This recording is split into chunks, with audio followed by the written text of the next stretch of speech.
અમદાવાદના ધંધુકામાં યુવકની હત્યા કેસમાં હવે હત્યાના આરોપીઓ સામે બુલડોઝર કાર્યવાહી કરાઈ। 20 થી 22 ગેરકાયદે બાંધકામ તોડવાની કામગીરી શરૂ કરાઈ છે, જેમાં 14 દુકાનના શેડ, 5 મકાનનું દબાણ હટાવવા માટે કામગીરી શરૂ કરવામાં આવી। ડિમોલેશન માટે આરોપીના ઘરના વીજ જોડાણ પણ કાપી નાખવામાં આવ્યા। પોલીસના ચુસ્ત બંદોબસ્ત વચ્ચે કામગીરી શરૂ કરાઈ છે। એસપી, ડીવાયએસપી અને પીઆઈ કક્ષાના અધિકારીઓ પણ ઘટના સ્થળે હાજર છે। ધંધુકા નગરપાલિકાની ટીમ દ્વારા કાર્યવાહી હાથ ધરાઈ। નજીવી બાબતે ધર્મેશ ગમારાની હત્યા કરાઈ હતી। હત્યા બાદ વિસ્તારમાં હિંસા ફાટી નીકળી હતી। કિશન ભરવાડ હત્યા કેસના આરોપી સામે પણ કાર્યવાહી કરાઈ। ધંધુકામાં ડિમોલેશનની કામગીરી ચાલી રહી છે, ત્યારે હવે ધંધુકા જાણે પોલીસ છાવણીમાં ફેલાયું હોય તે પ્રકારના દ્રશ્યો સામે આવી રહ્યા છે। ખાસ કરીને આપણી સાથે જે ડીવાયએસપી છે આસ્થાબેન, તેમની સાથે વાત કરીશું। આસ્થાબેન, જે પ્રકારે દ્રશ્યો સામે આવી રહ્યા હતા અને પોલીસ વિભાગ દ્વારા કડક કાર્યવાહી કરવામાં આવી રહી છે, કેટલો પોલીસનો કાફલો છે?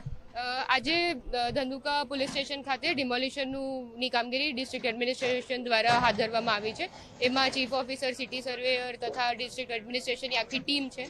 આ ટીમ દ્વારા જે બી ગેરકાયદેસર બાંધકામમાં પોલીસ બંદોબસ્ત માંગવામાં આવ્યો હતો ત્યાં બંદોબસ્ત આપવામાં આવ્યો છે અને કુલ આજે અહીંયા ધંધુકા ખાતે 2 લેયરમાં બંદોબસ્ત રાખ્યો છે। એક તકેદારી બંદોબસ્ત અને સેકન્ડ છે ડિમોલિશન સ્પેસિફિક બંદોબસ્ત। કુલ ફોર્સ અમારી 400 હાજર છે અહીંયા। ડીવાયએસપી, પીઆઈ, પીએસઆઈ સહિત હોમગાર્ડ, ટીઆરબી સાથોસાથ એસઆરપીના માણસો બી બંદોબસ્તમાં સજ્જ છે અને ડ્રોનથી પેટ્રોલિંગ ચાલુ છે। ફાયર અને મેડિકલની ટીમ હાજર છે। મેમ, કેટલા મકાનો છે અહીંયા ગેરકાયદેસર અને કેટલા મકાનો પર અને જે શેડ હોય, દુકાનો હોય તેની ઉપર બુલડોઝર ફરશે? આજે એડમિનિસ્ટ્રેશન દ્વારા જે લિસ્ટ આપવામાં આવી છે એમાં કુલ 4 યુનિટ છે અને જે શેડ, જે ઇલીગલ શેડ્સ છે ત્યાં બી આજે એક્શન લેવામાં આવશે। મેમ, કયા કયા આરોપીઓ હતા કે જેમની આ ગેરકાયદેસર બાંધકામ છે તેની ઉપર બુલડોઝર ફર્યું છે?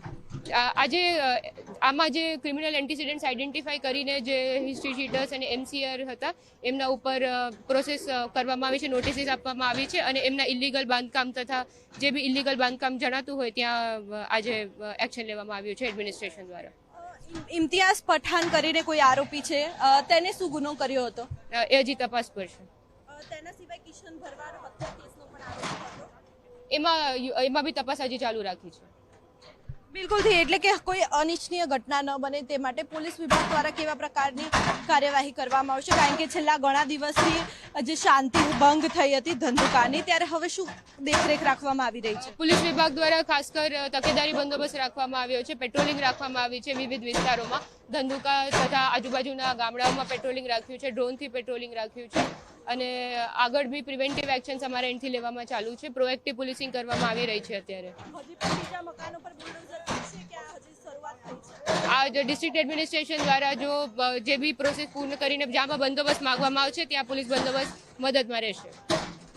બિલકુલથી, એટલે કે ડીવાયએસપી આસ્થા રાણા સાથે વાતચીત કરવામાં આવી। તેમના દ્વારા તેમને જણાવ્યું જે પ્રકારે ડિમોલેશનની કામગીરી ચાલી રહી છે તો સતત પોલીસ વિભાગ દ્વારા ચાપતી જે દેખરેખ છે તે રાખવામાં આવી રહી છે અને ડ્રોન દ્વારા પણ સતત જે પેટ્રોલિંગ છે તે કરવામાં આવી રહ્યું છે। જે પ્રકારે અશાંતિ દોરવાના જે પ્રયાસો થયા હતા ધંધુકામાં અને ત્યારબાદ હવે પોલીસ વિભાગ પણ એક્શન મોડમાં જોવા મળી રહી છે અને જે આરોપીઓ હતા, હિસ્ટ્રી ચીટરો હતા, તેમની સામે કડકમાં કડક જે કાર્યવાહી છે તે પોલીસ વિભાગ દ્વારા શરૂ કરવામાં આવી છે।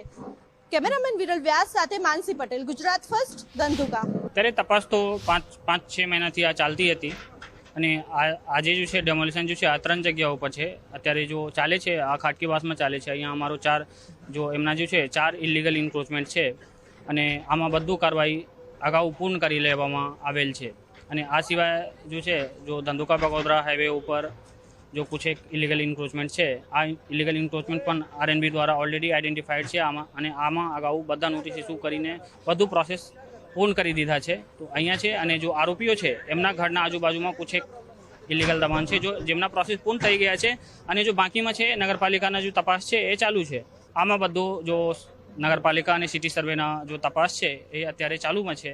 હા, જો અહીંયા કોઈ ઇલીગલ દબાણ મળશે તો આ પણ દૂર કરવામાં આવશે। ભવિષ્યમાં નોટિસ પણ ઇસ્યુ કરવામાં આવશે અને જેટલા બી ઇલીગલ ઇન્ક્રોચમેન્ટ છે આમાં જો છે તો અમારો વહીવટીતંત્રના જો રૂખ છે આ બિલકુલ ક્લિયર છે કે જેટલા ઇલીગલ દબાણ છે આ બધા હટાવવામાં આવશે।